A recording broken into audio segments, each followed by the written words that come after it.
Why is Switzerland so expensive? Here's the short answer. The country is a victim of its own success. If you've ever visited Switzerland, the pristine alpine panoramas may have clouded over after you got the bill in a restaurant or at your hotel.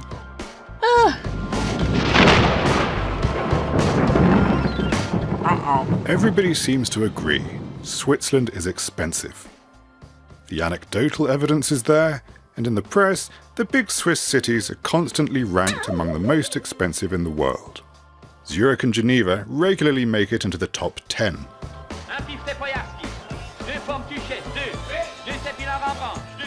To give you an idea of how prices vary, a McDonald's Big Mac would cost you $2.20 in South Africa and Russia, $3.10 in China, $4.80 in Brazil, $5.70 in the US, and guess where you can eat the most expensive hamburger in the world? You've got it. In the Alpine nation, you'll have to shell out $6.70 to eat a Big Mac. But there's no need to look as far afield as Russia to compare prices. Let's see how Switzerland gets to the top of the podium for being the most expensive in Europe in terms of housing and food. It's in one of the highest positions for almost all other categories of consumer goods and services. Compared with the European average, the only categories where it's cheap to buy something in Switzerland are personal transport equipment and furniture. And the Swiss are very much aware of these price differences. A study published at the beginning of 2020 concluded that Swiss businesses and consumers could save over 3.3 billion francs a year if they were able to source such products abroad directly. The study focused on orders placed online. Geo-blocking plays a role here. It's a common practice where retailers stop online shoppers from buying cheaper products or services from sites abroad. It can also be the case that foreign suppliers refuse to deliver to Switzerland. The result is that firms and individuals have to buy from retailers or manufacturers in Switzerland, or through exclusive importers, which costs more. The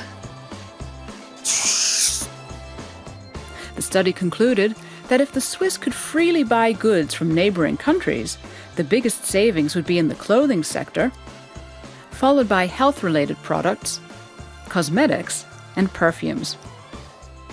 For instance, Swiss families could save up to 78 million francs a year if they could order nappies and baby food abroad directly at the same prices charged in, say, Germany.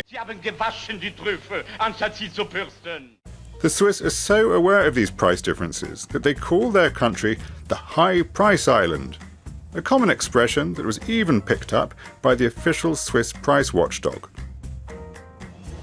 The Foundation for Consumer Protection is campaigning for an end to the high price island. It demands that manufacturers and retailers pass on currency gains to consumers.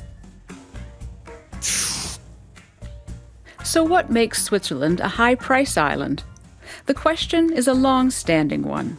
Back in 2009, a study found that the Swiss high price island wasn't the result of inefficient regulation or a lack of competition like many had assumed. But the researchers couldn't find any other concrete reasons. In 2015, a study by the Swiss Business Federation, the largest umbrella organization representing the Swiss economy, concluded that it's impossible to avoid high prices in Switzerland. That's because certain cost factors are either predetermined, for example by topography, or correspond to a need, such as the demand for high-quality products. Higher prices are also partly a conscious expression of the present political will, for example supporting Switzerland's agriculture industry. Don't forget that high Swiss price levels also correspond, to a certain extent, to the high level of prosperity. Thanks to the productivity and efficiency of the Swiss economy and a strong, value-added export industry, wages are comparatively high. But it's not just that. Local purchasing power, an indicator of what a given amount of money will get you in a certain area, is also very high. We've seen that prices are high, but wages are high too. Does that mean the Swiss can buy a hamburger without breaking the bank each time? Let's compare standards of living. To do that, we need to take disposable income as the benchmark. The median equivalized disposable income is a statistical measure used to indicate standards of living. If we take this into account, Switzerland is the second best placed country in Europe, with only people in Luxembourg enjoying more disposable income. This means that despite the high prices in Switzerland, the population's financial situation is relatively more comfortable than that of neighboring countries, and of most countries in the European Union. In short, the Swiss can enjoy their hamburgers with no regrets, unless they're vegetarians. Nevertheless, the latest statistics show that 7.9% of the population, or some 660,000 people in Switzerland, are still living under the poverty line.